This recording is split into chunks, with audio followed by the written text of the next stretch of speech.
Hi, my name is Dr. Sudeep Singh Sachdev and I am a senior consultant and clinical lead of nephrology and renal transplantation, Narayana Superspeciality Hospital, Gurugram.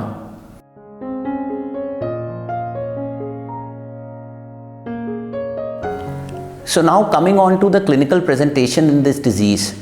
The disease commonly presents with the pain of the bilateral flank region, which is the upper back region where the kidneys are situated.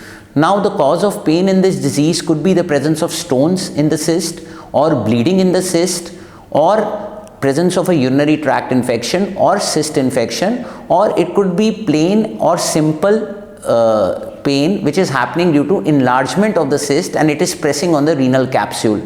A similar situation of pain in the right upper abdomen where the liver is situated can also happen because this disease also leads to presence of multiple liver cysts.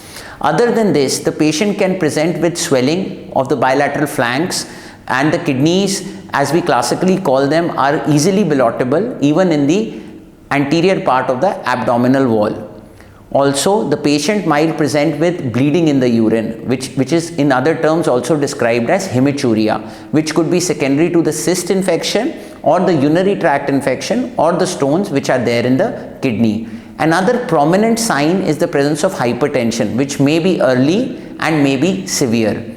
Other than that, if detected at a later stage and if the entire kidneys are being replaced by cysts, then the patient may also present with signs and symptoms of kidney failure. For example, weakness, nausea, vomiting, decreased appetite or anorexia, swelling in the lower limbs or on the eyes, or itching. So this basically means that the disease, autosomal dominant polycystic kidney disease, has manifested to an advanced stage. The entire etty of the kidney has been replaced by cysts and the patient is bordering on the verge of dialysis or on any other form of renal replacement therapy.